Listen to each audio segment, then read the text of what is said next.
You are listening to the Horse Radio Network, part of the Equine Network family. This is episode 159 of Retired Racehorse Radio on the Horse Radio Network, part of Equine Network, brought to you by Kentucky Performance Products, Cashel Company, and Horse Radio Network. Retired Racehorse Radio is your guide to the adoption, care, and training of the retired racehorse. Brought to you in cooperation with the Retired Racehorse Project and New Vocation's Racehorse Adoption Program.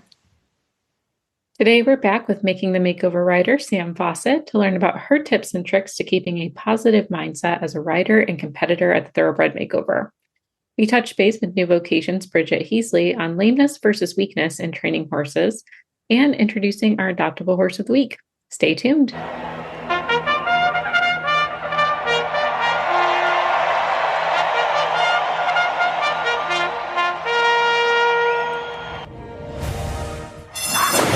And they're off on Retired Racehorse Radio, the podcast that is your guide to the adoption, care, and training of the retired racehorse.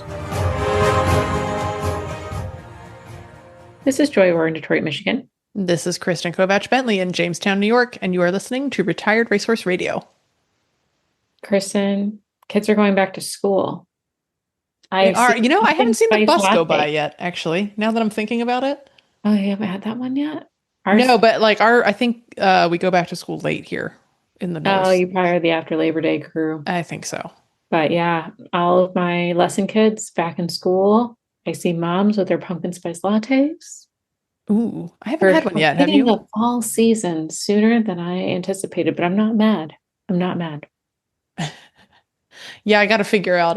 We're not I don't know. I've refused to buy mums at this point. It just is. They're out, man. Everyone is selling them. They're forcing them down your throat, those mums. Yeah. I don't know. I'm just finally getting a good tomato harvest. So I'm wait. Pump the brakes here. Let me enjoy my tomatoes for a hot second before we start moving into pumpkins and stuff. But, I do have a rogue squash plant that has started growing in my yard. Oh, I don't know if it's exciting. Zucchinis. I don't know if it's acorn squash. I don't know anything about it, but it's there and it's flowering. Okay, exciting. So maybe you have some winter squash in your future. Yes. I love that. Oh, so we'll see. But I was out with my puppy and I was like, oh my, you are a full plant about to make fruit. Okay.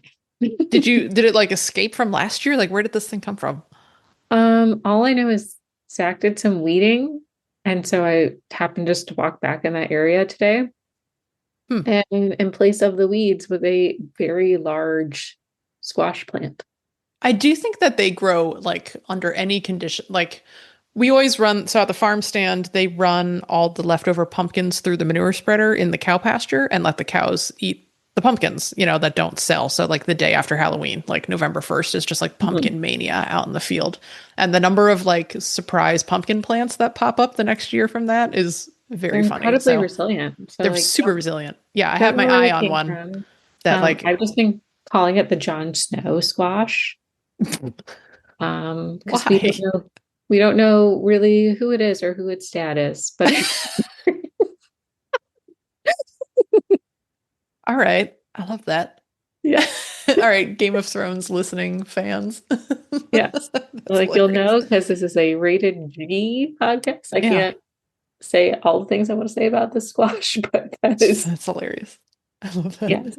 It has shown up and it is my Jon Snow squash. So, okay. If it makes a fruit, can you pick it and put a little cape on it for me? Yes. Give him a little sword. Yes, I hope all right, perfect. The flowers. Because you won't have enough going on this fall. I know. Now I'm raising the squash plant because I'm obsessed with it now. Okay, great. Yeah, you got a puppy, squash plant, and baby's on the way. How's puppy doing? She does eat yellow flowers, so I have to keep her away from. Well, squash blossoms are supposed to be a delicacy, so they are delicious, especially if you stuff them and put them in broth. Oh, delicious. But I haven't tried that. Yeah, we just try to let ours all.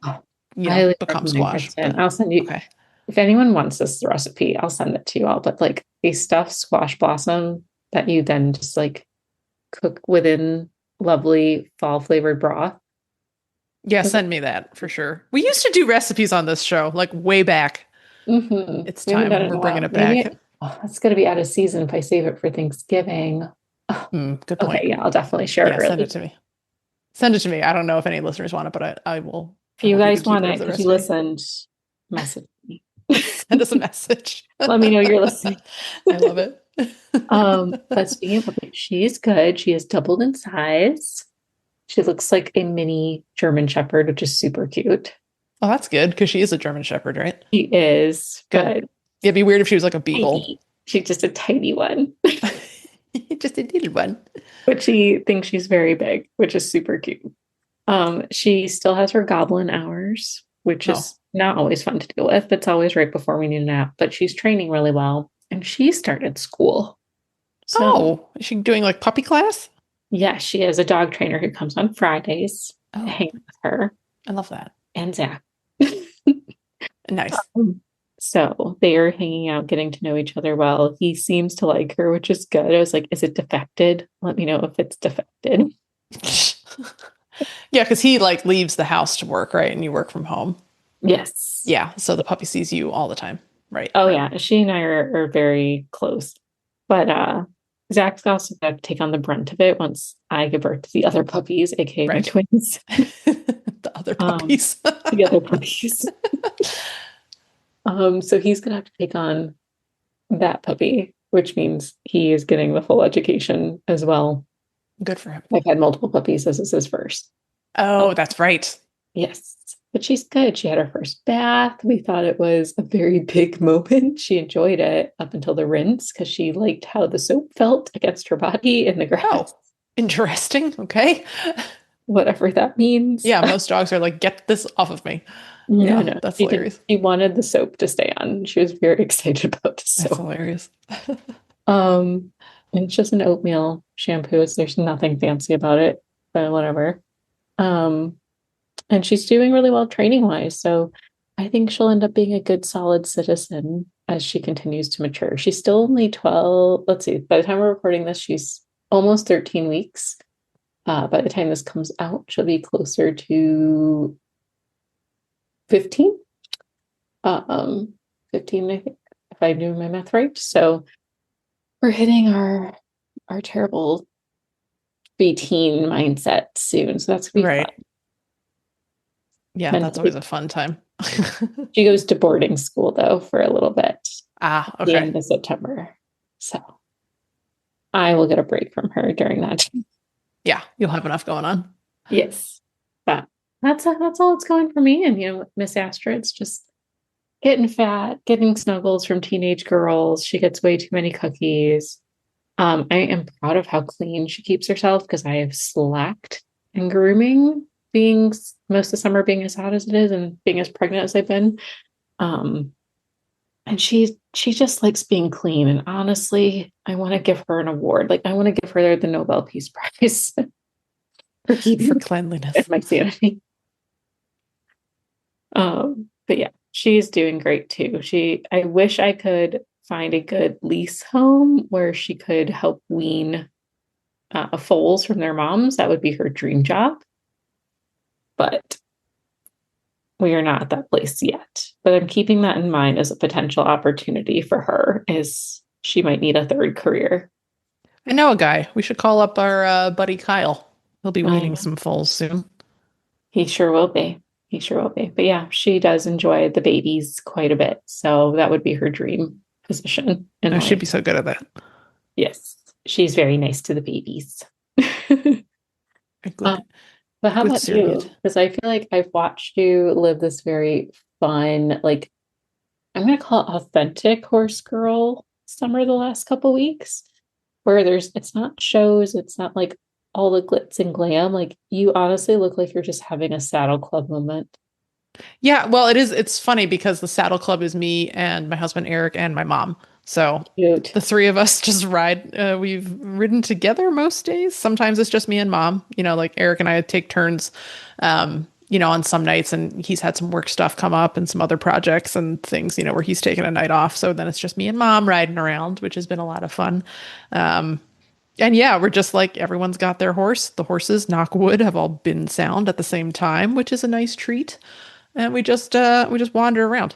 So we found that if we just kind of pressure mom into cantering a little bit, Like, and just like, okay, mom, go lope up this hill. Like she'll do it. And she hadn't loped a horse, I think maybe since 2023.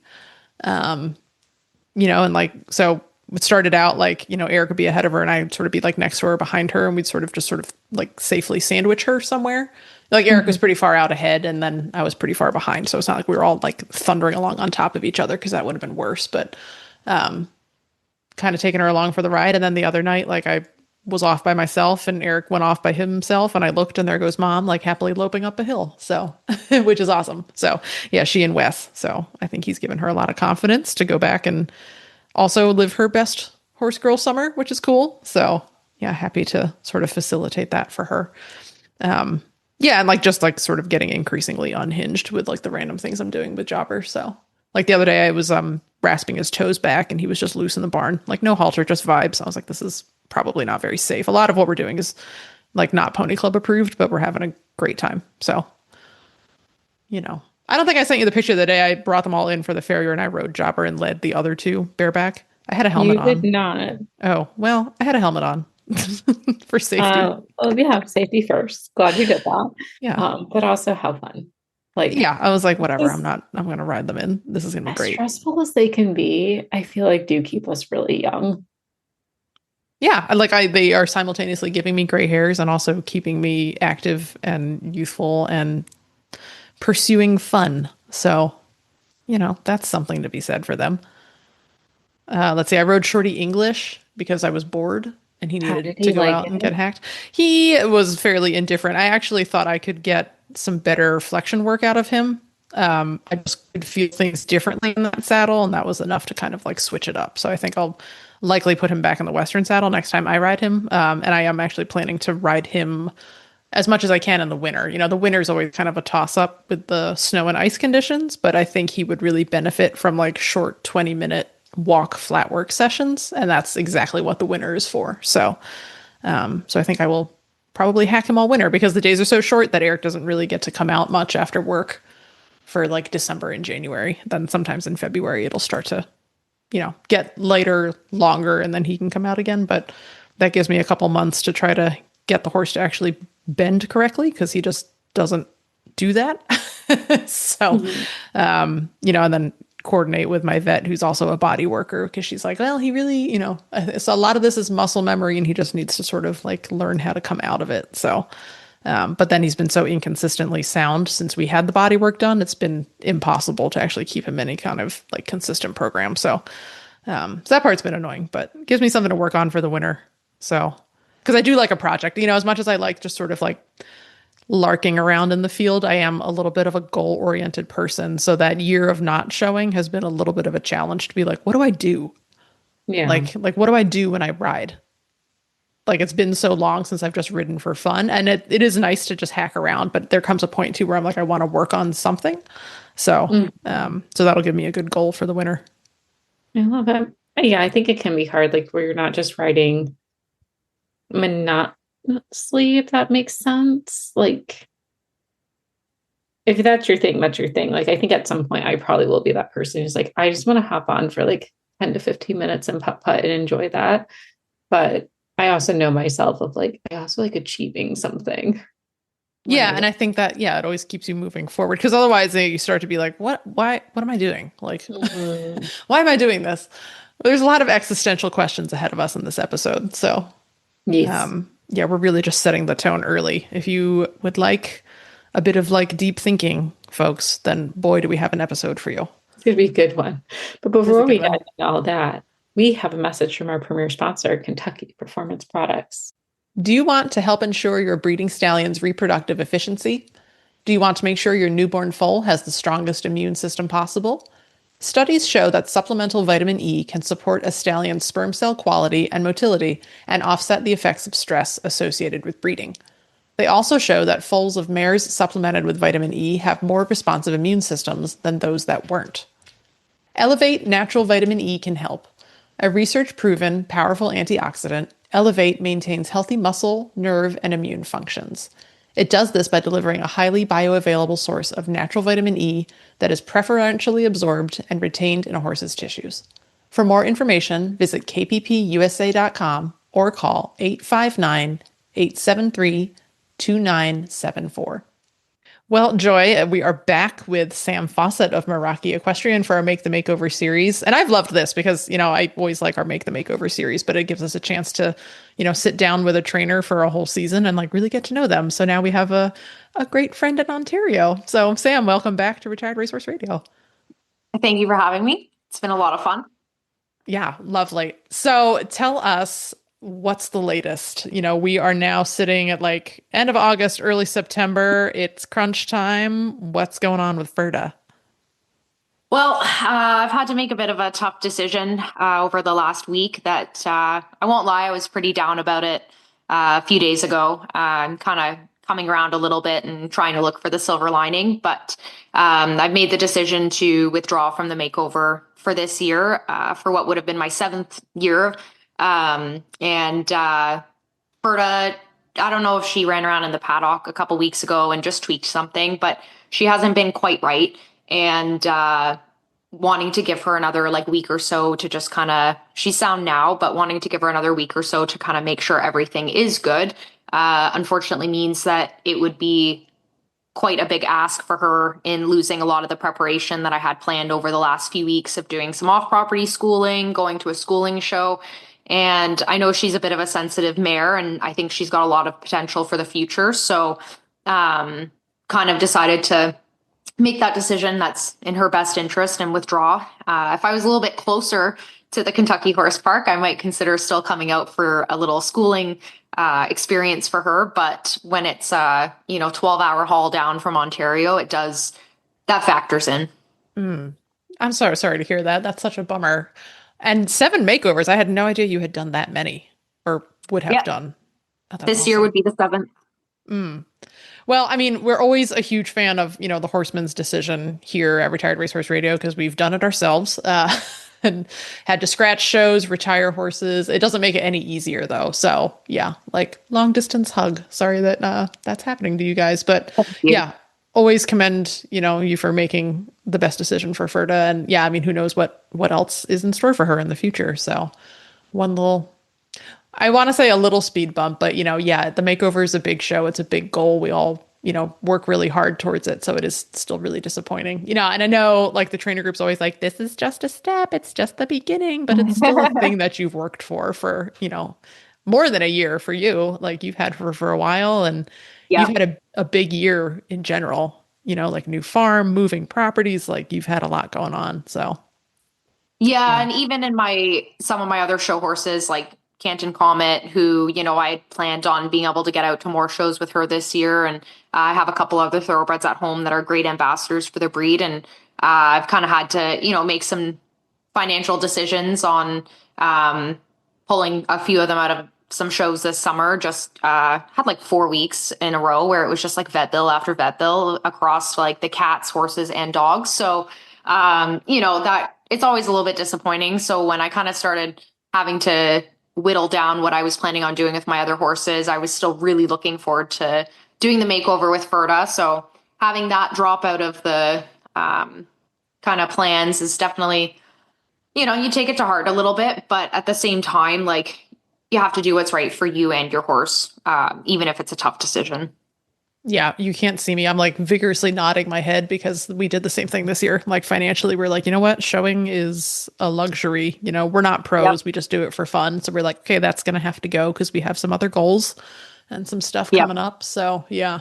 Yeah, it still sucks though. It's I don't know, somehow, I guess I didn't realize how much of my identity was kind of tied up in pursuing the show ring. And I had kind of been getting to that point, where I was I'm ready to kind of take a step back, I think. But yeah, same thing. I think I have probably, I don't know, it feels very braggy to be I have one of the best thoroughbred ranch horses because there's probably only 5 of us in the country, actively showing thoroughbred ranch horses. But I was I have a really good one. And I feel obligated to take him out and be an ambassador. And then at that point, I'm not doing it for myself anymore. I feel I'm doing it for a community. And then it feels a bigger, not failure, but it hurts a little more to step back. But that's also me putting a whole bunch of stuff on that maybe, only exists in my head. So I don't know. Yeah. It's funny how our minds can really play tricks on us sometimes, Yeah. Right. And it is funny because that was the topic we wanted to talk to you about today was competitor mindset, and trainer mindset and how do you prepare for a big show. But, really like, how do you prepare for all of this, because Yeah. we are taking kind of these underdog horses and making them into ambassadors, and that can be kind of a loaded thing. And sometimes I think we can put a lot more pressure on ourselves for doing stuff like that. So, you've always been, responsibility. it is. Yeah. And it's as big of a responsibility as you want to make it, I guess. Some of us can I'm getting better at just enjoying the ride now. But you've always been such a good competitor. Like, I think, that's among many reasons that you've had success at the makeover is like, how to ride the test, how to turn the horse out, to the best of its ability, how to, kind of approach this. So, what kind of like mental training did you have to do over the years to kind of get in that mindset where you're, ready to turn it on in the show ring? It's funny. I think I say this a lot to my students that riding is such a mental game. And I had an old trainer that kind of said that to me maybe 8 or 9 years ago. He was like, it's really a mental game. Like, it's more mental than you think it is. And if you listen to riders like Kent Farrington and McLean Ward, for example, who, are always out there saying like, you lose more often than you win in this sport. So you need to be able to bounce back and kind of keep chasing after what you're looking for. And having that kind of like fighting mentality a little bit to be willing to take the hits as they come and, punch back and try and make your way somehow. Over the years, I've really come to understand that more and more on how much your mentality really does affect things. Like, I used to have like a lot of show anxiety, and like I'd get to the horse show and just be nauseous. Like, forget about that. I'd wake up in the morning and be nauseous. Several occasions, my other half would look at me in the morning and be like, do you enjoy this? Like, are you having fun? Because I just feel like, you're sitting here like hugging the toilet because you're so nervous about, what the day could bring. And the funny part was like, as soon as I swung a leg over, gone. Like, I don't really get butterflies when I'm in the in-gate. Like, when I'm on the horse, when I'm on course, I kind of get that tunnel vision. But leading up to it, like, it's a lot, especially with the young green horses, because you have no idea what that day might bring. Like, you don't know if they're going to come out with their A game or if they're going to come out and show that they are a green horse, and you need to be able to step up for them and help them out on those days. But it means that there's a lot of variables and different outcomes that could happen. And I think that that's what used to get me the most, was just like not knowing. I was really lucky for a few years to have a wonderful gelding that, although he was really quirky about a lot of things in life and about being in the warm-up ring, once I got on course, like, I always knew I would finish that course. He would get me from point A to point B. And whether we took rails or whatever happened, I knew that I would be safe. And that was what was important. And then you start riding and showing a lot of really green young horses and taking them to their first events. And again, like, I always joke around, like, I'm kind of a nervous, anxious person, but as soon as I swing a leg over, like, there's a different Samantha that comes into play. And, if they throw a buck or do something, like, it doesn't really get me. But before I swing that leg over, I'm like, oh man, why do I do this to myself? And like, why do we? Like, because I mean, okay, like, I'm a non-pro, so there's not a whole lot, right? It's just like my entry fee is all, and my pride is what's riding on my show performance. But you're a professional, so it's a little bit of a different world. But like, why do we put the pressure on ourselves to, be good? I don't know. I don't even know how I want to say that. Like, not even to win, right? You just want to do well. You want to do well for yourself, however you categorize that. But like, what? Now we're getting into like some pretty heavy duty psychology. Why do we do this? I don't know. Joy, do you have anything to add here? Why do we do this to ourselves? Why do we put the pressure on so much for this? I mean, I think there's a level of reward that comes with it too. Like, I think as a horse person, I can probably say this, and if anyone wants to complain, you can email me. But I think there's a level of crazy and stress that we're all addicted to. And we love the dopamine effect at the end of the show. That's what I think we love. We're addicted to that. Or, like the feeling when you jump a clear round and, just everything, you have that moment where everything just falls into place while you're out there and it just seems like the jumps come up easy and, that flow state is kind of what I was looking for the words for. I think like for me, like I love being in that flow state and I've always been a competitor even before I really heavily competed in the horseback riding. Like I did track and field in high school. I played pretty much every sport. And for me, like, yeah, I definitely love that like dopamine high of like the flow state and having a good workout or a good game and stuff like that. So, I mean, for me, I guess it was kind of a natural transition out of high school and that like, even though I went to university and tried to do the whole accounting thing, after I graduated, like I just got pulled back. I was like, no, I'm supposed to be an athlete. Like I'm not supposed to sit at a desk all day. Yeah. Yeah. And then once you add in the horse factor too, it's like, we're doing it for them. Ultimately, like the horse, I do think there are some horses that are actually quite competitive and understand, the game. The good race horses understand the game, but generally we are doing it for the horses, although yeah, debatable whether the horses are doing it, to win or not. But, once you add in that other factor of like, I need to be good for my partner too, and that is an interesting new form of pressure we've put on for this as well. Like you can be a competitor yourself in track and field, but then also you're trying to do right by your animal too, which is adding a whole new layer. I mean, I really resonate with that because that's exactly how I feel. Like, for me to go out and do something individually, I know I can push myself to the limits and I'm willing and committed to do that. But you're right, we're working with a live animal and that has their own thoughts and feelings and opinions. And while I've definitely been lucky enough to have a couple horses in my string over the years that want to be out there and they're hunting the jumps, and it's a different feeling when you've got a horse that's like just taking you, not pulling, but just taking you. Like they want to do the things. And, maybe I've got one that if there's a huge crowd watching, I can't go near the rail because he will start throwing bucks. And I swear, like when he hears people being like, oh, like it just gets worse. And so, I think like there's definitely some horses that love that environment, being in the spotlight. I think my big black show jumper, Tucker, I think he did it because he loved me. And I don't think he actually really enjoyed much about the horse shows, certainly not the warm-up ring. Like sometimes we could only get a jump or two in before he was like spinning out of control because he was spooking at all the horses. But, he did it out of love for me, I think. And then you get some horses that they're doing it, but they're not in it, right? So that, and sometimes they just have their own days too, where you come out and you're like, oh man, like they just behind my leg, they don't want to go forward. And, now with the perspective that I have at this age in my life, I will usually go back to the drawing table and be like, okay, why is this horse not enjoying what I'm asking them to do? Is it a physical thing? Is it a mental thing? Do they not understand? And again, I think that's another part of the mental game of riding is like, you need to be able to take a step back and evaluate what was going on and kind of move forward and make a new plan, right? Yeah, for sure.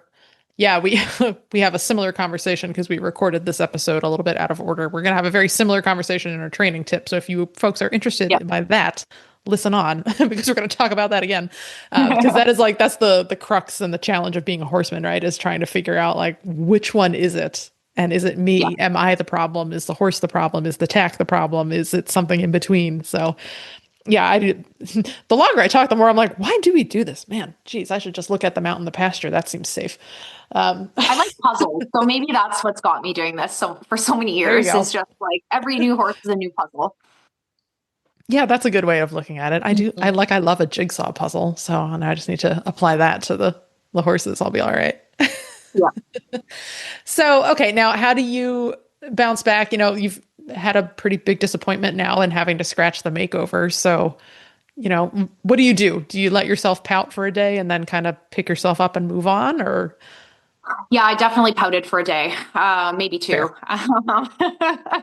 But yeah, I mean, I feel I've been through a lot of stuff in my life and at a young age. And so maybe I developed some resilience a little early on, but I feel like sometimes when things like this happen, I'm kind of like, okay, it sucks, but I know that at this point, like from what I've experienced, that there's, I kind of a little bit believe that everything happens for a reason. And so it's like, you never know what would have happened if we forged ahead. Like maybe she would have got more lame because we, didn't really figure out what was going on because it was so inconsistent, or, maybe she got down there and then it was fantastic. Like you really have no idea what could happen. But I think for me, like I just try and look at the silver lining in some way and kind of think about like, okay, well, this sucks that I was planning this for the last year and a half with this horse. And, life just didn't work out the way that I thought it was going to over the last year and a half. And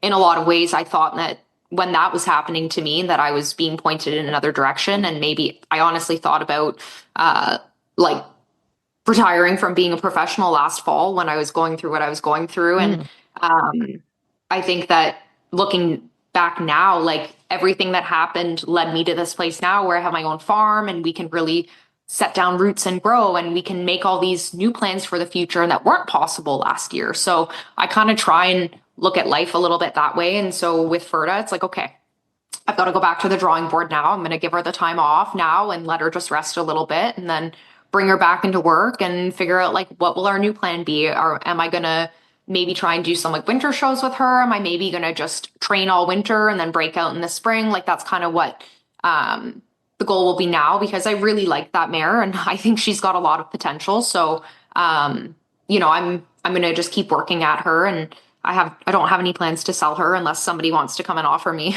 something for her. But I think there's definitely always horses that come along, and I don't know what it is, but I just really enjoy that mare. And so I kind of want to see where we can go together as a partner.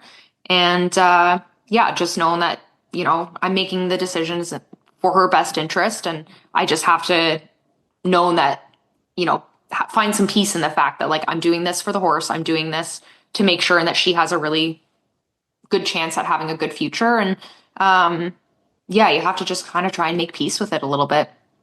Yeah.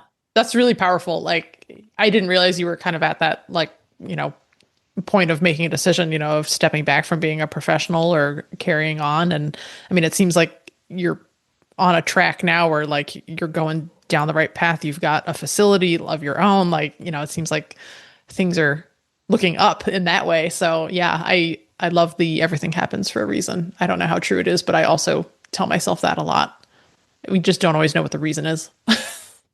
You know what? Hindsight's 2020. Like you're not going to know until at some point in the future, you're kind of like, oh, like, the butterfly effect a little bit. Like, well, if that hadn't happened, like I might not be where I am today, and I might actually not be happy with that, Yeah. Yeah. I mean, honestly, I've been like ready to be like, ugh, like let's take a break from horses like several times in the past couple of years. They've all been lame at the same time. We've lost ones to colic and other like perpetual lame. Like it's just been kind of like on paper, not a great couple of years, but then there's plenty of times where I'm like, this is our life. Like, this is just how it goes when you have horses. And you do have to be fairly resilient, I think, in this sport, even if you're not riding competitively, in this world of horses. Yep. So yeah, developing that resilience while also still enjoying the good times too. You don't want to be like so resilient that you can't let yourself enjoy the moment either. So yeah, 100%. And I agree with that. Yeah, I love that. Okay, let's go back to, when you're talking about like that flow state. I've heard that phrase a lot before. I don't do a lot of like sports psychology study at all, which maybe I should have, because I probably could have been a much better runner in high school had I actually applied myself to any of this. But, so like you're in the in-gate and you're kind of like in the zone. Like, what is that like? How do you get there? Like I said, like I spend all morning really, really stressed. And so over the years, I've kind of figured out things that work for me. And like, this might sound like kind of corny, but like I listen to motivational speeches in the morning when I'm getting ready before I leave the house. If I'm driving to the show, like that's kind of what I have playing, because I don't want to let my own thoughts take over, if that makes sense. Because I think, I've gone down the road a little bit in sports psychology and stuff like that. So I don't want to get too complex at the moment, but like our brain is not necessarily us. So sometimes your brain exists from a perspective of trying to keep you safe. And there was a really good sports psychology book I read like 10 years ago, and I wish I could remember the name of it, but it basically talked about how you have like different brains. And your chimpanzee brain, or your ape brain, I can't remember exactly how they referred to it, is trying to keep you safe. So it's the part of your brain that's telling you like, oh, this could happen. You could fall off. What if your horse stops? Won't it be embarrassing if you get eliminated? Like that's that kind of primary, like, what's the word I'm looking for? Your kind of primate brain is trying to like keep you safe. And for a long time, thousands of years ago, like that kept us alive. But nowadays, like we don't have dinosaurs and monsters chasing us every single day. We have different things that we're dealing with. But that's what that kind of voice in your head came from, was trying to keep you safe, when it was like, you know, there were much more serious day-to-day worries that we had. Well, I shouldn't say more serious, but just very different. And then there's the professor side of your brain that is the part that can kind of rationalize and like talk back to that part of your brain a little bit and be like, well, I'm going to do this and that to make sure I don't have any stops, or my horse has never stopped. Why am I even worrying about that? You know, you have that professor brain that can be rational, but they're always kind of at war a little bit. And so I really wish I knew the name of that book off the top of my head, because I'll have to look it up and I'll try and post it or share it somewhere. But that I really got that book, and it did change the way I thought about things a little bit, so that I could at least like separate myself from the side of myself that was trying to like sabotage me a little bit, and causing a lot of that anxiety. And so, you know, and the other thing too is like, if I'm listening to music, it's usually some pretty hardcore rap or something like that. Nice. Because like I need to get my headset in a different state. So that when I swing that leg over that horse, like I can give the horse the best of me and be able to be in the moment, because you have to be in the moment when you're riding horses. You can't think about like, oh, the last time I schooled them, they were doing this, because like, guess what? Your horse doesn't think like that. They might be the exact same today, or they might be completely different. So you really need to ride what's underneath you and have a little bit of amnesia on like what happened in the previous rides. And also sometimes like on course, like you've got to have some amnesia, and you know, you hit a rail, okay, whatever, it happened. There's still 8 more jumps to jump I have to focus on. Like, or, you know, I messed up a movement in dressage, like I missed my mark. Okay, put it away, because there's still 12 more other movements on this test that I have to be focused for. And I think that for all riders, like if you're competing and you're spending money competing, I'm assuming you want to be competitive on some level, even if you don't need to go to the Olympics. So, you know, like try and read books and listen to some audiobooks or podcasts, and get some perspective from other athletes who have been out there and done it. Yeah, super. I love that. Yeah. And like for us, we've always just sort of been in this mindset, or we've tried to get in this mindset, you know, and again, non-pros. So we don't have much riding on this, but like the show is just there to help kind of guide your training for the next thing, is what we always did. Now, of course, then, you add cows to an event and you're like, okay, now there's another brain on the loose out here. So that can get a little, you know, you're trying to be like, all right, you don't know how that cow is going to go. So there is a little bit of a danger factor, so that sometimes you can't fight a little bit of nerves, you know, and I especially like going down the fence can be really scary, you know, so like that kind of thing, you know, sometimes you just can't separate that fear. But yeah, otherwise, like, yeah, I find like just trying to separate, like, I'm doing this because I want to do this. Yeah. And there's nothing to be afraid of here other than a cow, you know, which they can be scary. It is what it is. But yeah, and like, I think if I stepped back into anything over fences, because it's been so many years, I think I would have the nerves again for sure, because there is a little bit of that danger factor, right? Like, you know, you could fall off, you could hurt yourself. You probably won't, but you could. So, and jumping's funny like that too, because I think you kind of get used to like what you're jumping as well. So if you're consistently jumping over 4 feet, 2'6" doesn't really seem like anything. But if you're only ever jumping 2'3", 2'6", and kind of staying in that comfort zone, then yeah, it seems big, because you haven't really like pushed yourself out of it and realized that you can be, you know, you can try something and not, like, majority of the time you're going to be okay, you know? Yeah. Well, and that, I mean, that definitely carries over from like sports training and horse training and all of it, you know, is like you condition for more than what the event is asking for.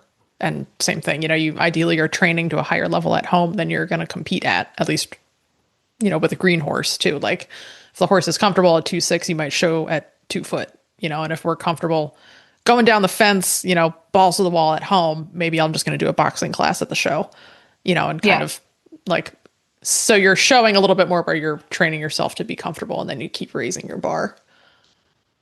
And I think that will definitely take some pressure off of you on show day. Like if you know that you're capable of doing more than the level you're competing at, then it does take a little bit of stress off you, because you're like, man, we jump 3 to 6 inches bigger than this at home on a regular basis. Like we're going to be fine. And the older gentleman who was the one I mentioned about saying riding is very much a mental sport. Mm-hmm. I didn't realize he was doing it at the time, but when I started showing my horse, he would usually it was like the last jump of a line or the last jump of a grid. So that I was set up in a way where my horse could get through the grid and get over the jump, or I knew how many strides I had to ride down the line and how I needed to ride that line to make sure that we produced a good jump. And even though I was only competing at like a meter, he would have me jumping like out of some of these lines at like 130. And I didn't realize at the time, but like it did give us a lot of confidence, because even though it was maybe only one jump on course that was that big, like it started to make a meter look really small. So I got a little bit of confidence from that. And that's something I try and do with my students as well, is like in a very safe, controlled way, let's jump a little bit bigger within like reason of what you and your horse are capable of, so that the other stuff starts to look smaller. Yeah, I love that. Yeah, that's like a little bit of like a trick psychology there, but it works, like it works for conditioning. It works for marathon training. I think it works for, for all of it. So yeah, I love that. Well, Sam, this has been super interesting. I hope listeners enjoy this as well. Let us know your thoughts. Again, sorry to hear that you won't be at the makeover, but you are definitely finding the silver lining in all of it. And I think that is very inspiring to all of us, because if you're around horses long enough, you will have a disappointment like this. And it's all about how you kind of pick up and carry on. So Sam, remind listeners where they can find you on social.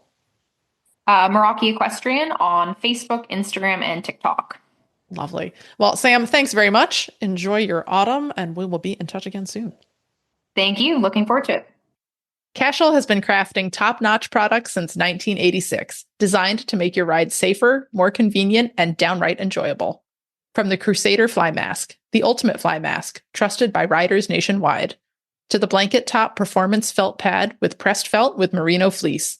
It's like a spa day for your horse's back. To the beautiful beaded halters, adjustable, durable, and gorgeous. Visit CashelCompany.com today and gear up for the ride of a lifetime. Cashel, where quality meets the saddle. For first-time horse owners and new riders just starting out, finding the information and support you need can be challenging. That's why Equine Network has partnered with Sentinel Feed to bring you My New Horse, a place where equestrians just getting into horse ownership or riding will find the resources and community they need at precisely their stage of the equine journey. From important horse-keeping information and how-to videos to social media communities and more, My New Horse is your one-stop shop for riders of all levels and disciplines who are eager to find easy-to-understand horse care information and guidance. Start your horse ownership journey today. Visit mynewhorse.com. Well, it's that time of the episode where we bring on new vocations, and today we are joined by Bridget Heasley, who oversees both thoroughbreds and standardbreds, but at their Ohio facility for new vocations. Welcome back to the show, Bridget. Hi, thanks for having me. Always love having you. I know you are knee-deep in getting ready for makeover prep. You have a ton of horses. You're also getting ready to be adopted for new vocations from the standardbred side. But to make your life even easier, I have a loaded question for you. So easy, so nice. Some may consider it a hot take even. Okay. I am curious because I've seen a lot of things this season, watching different shows and hearing different complaints, we'll call them, or concerns. How we can tell if a horse, whether they're first coming to the facility or a horse you're working with, if it's actually maybe a lameness issue, or is it really potentially just weakness?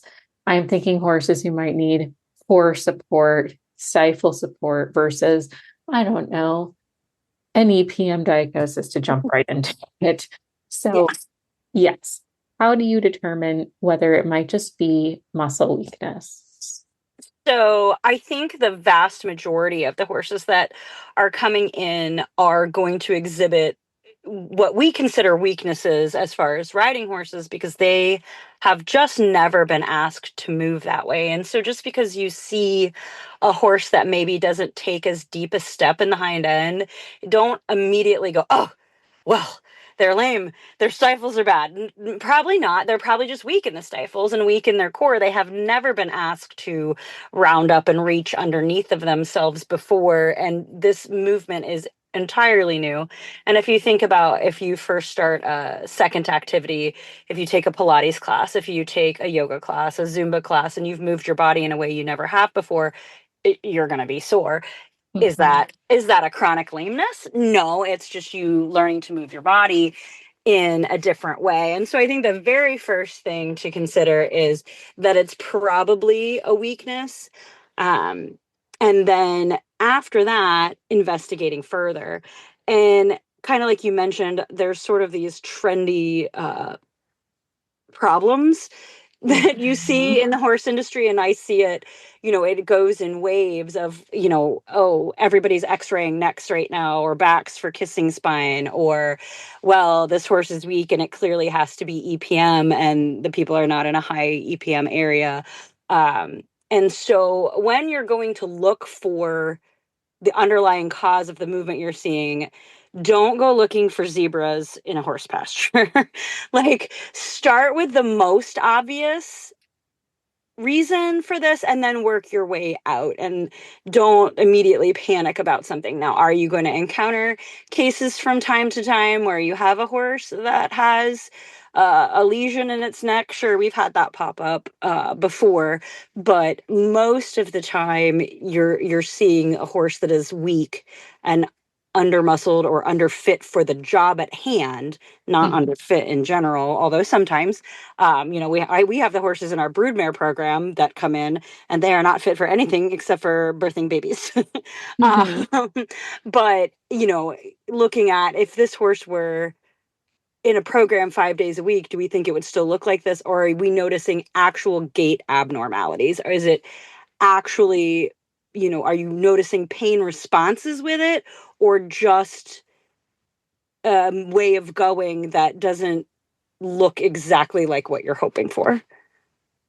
That is like the hardest part of being a horseman, too, right? Is like trying to go down this like thread of paths, right? And I say this all the time, like, I'm always at the crossroads of like lameness or fitness or weakness or like what the problem is. And then like, I'm also just really bad at assessing like how much work has this horse been in? Like what I consider some work is maybe no work to other people. And then other people are like, oh my God, that's so much work. So like some of that can be really subjective. And I know sometimes when you talk to a vet about it, it like what they say may not actually be what you think they said. Does that make sense? Like, they're like, oh, the horse is in regular work. And I'm like, yeah, I ride like 2-3 days a week this summer.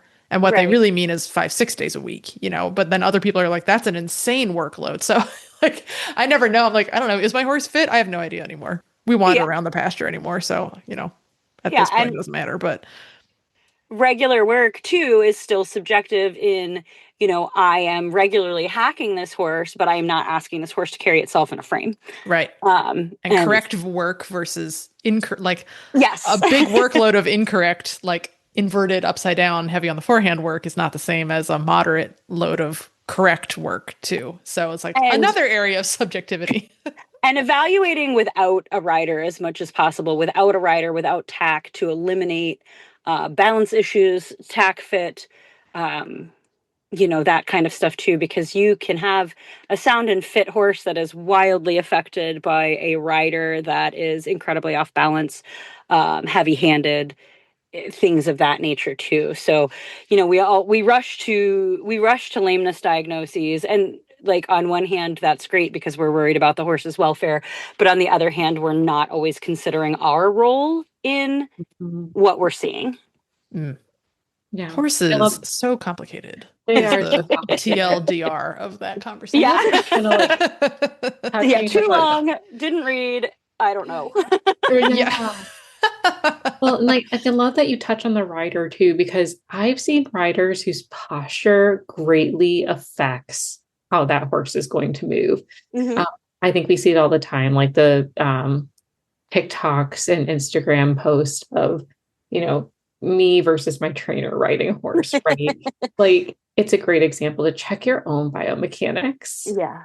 Because if, you're putting more weight on one side, if you tend to be crooked or lopsided, like your horse is going to feel off and you're going to be so confused. Why? It's you and it's okay.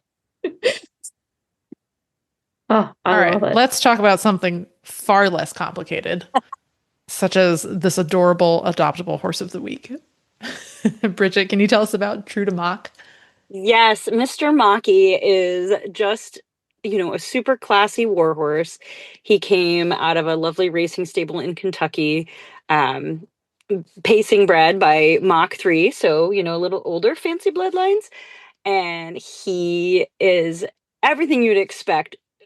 Perfect gentleman on the ground, wonderful manners, that very characteristic standard-bred face and attitude, complete with the helicopter head twirlies in his stall all the time. But he is done with that racing life, done being fast. He loves to just stroll around the farm and down the road and through the fields and just kind of have a nice relaxing day. He likes giving pony rides to little ones.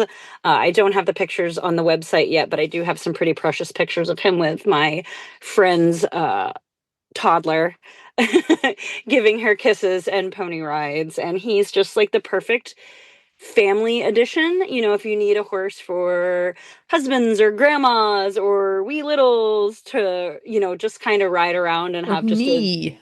I want a grandma horse. God, I'm at that stage. Yes. Not a grandma. I just really want a grandma horse.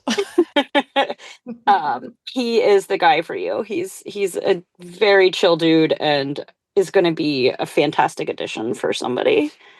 Oh, I always love when you guys have like the outdoor video of you just like wandering away.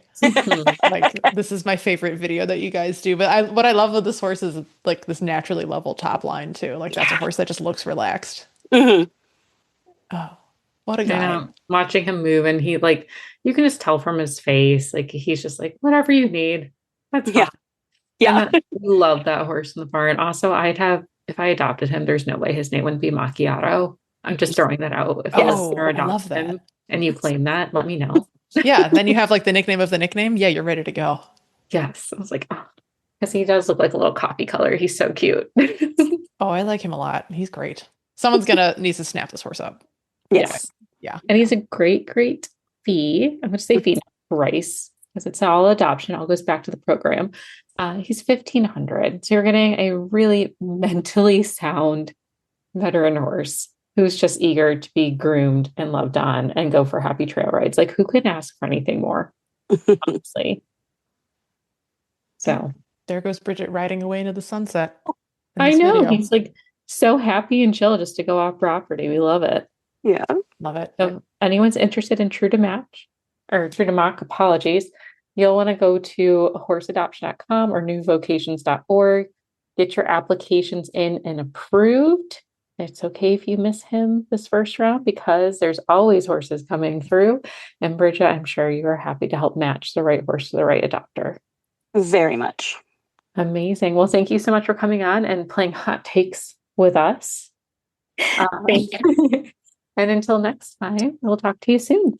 Great. Thank you so much. You can find our show notes and links to today's guests on the website at horseradionetwork.com. Like us on Facebook and Instagram. Just search for Retired Racehorse Radio. You can follow the network at Twitter at Horse Radio. You can find me on Instagram and Threads at The Horseback Rider. My email is kristen@horseradionetwork.com. You can find me on Instagram at Misfit Mare, and my email is joy@horseradionetwork.com. Thank you so much to our sponsors, Kentucky Performance Products, Cashel Company, and Horse Radio Network, and to our partners, New Vocations Racehorse Adoption Program and the Retired Racehorse Project. Don't forget to check out all the other shows on the Horse Radio Network, part of Equine Network, at horseradionetwork.com. And don't forget to rate, review, and subscribe to the show, as it really helps us grow and you won't miss an episode. Remember to set your goals high and love to learn from every ride and cowside leg. Bye, guys.